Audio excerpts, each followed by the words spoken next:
arguably one of the most influential films of all time. There's nothing that I can personally say about this film that hasn't been already said hundreds of times before.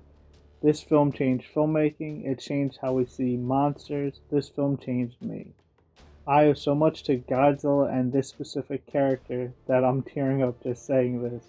That I saw this film at an extremely young age and I was mesmerized by what I was watching.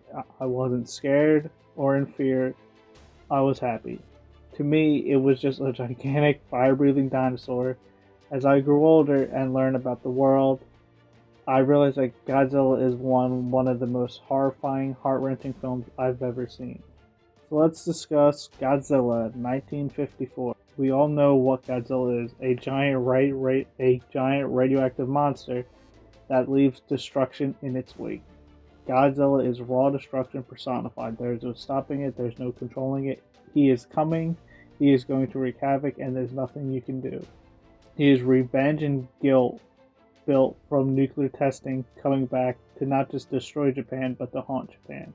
Haunt them and remind them of their past. Godzilla's design is a constant reminder of World War II, the burnt, shriveled skin, the dark gray coloring, and even Godzilla's movements of seeming lost and confused, all reminders of what happened to civilians and soldiers during World War II.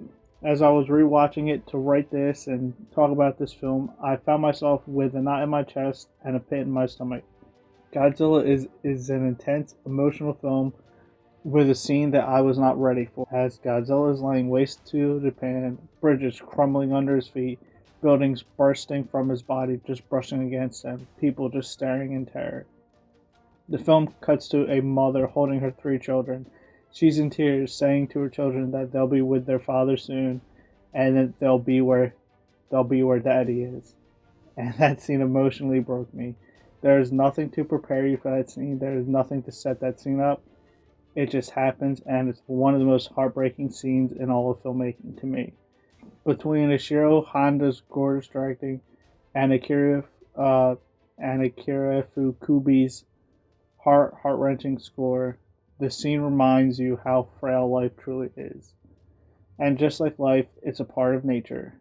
Godzilla is nature, man is science. The film portrays the age-old debate of nature versus science.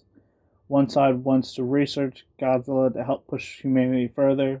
One side wishes to destroy Godzilla to hopefully protect humanity for now. Who is right? Who is wrong?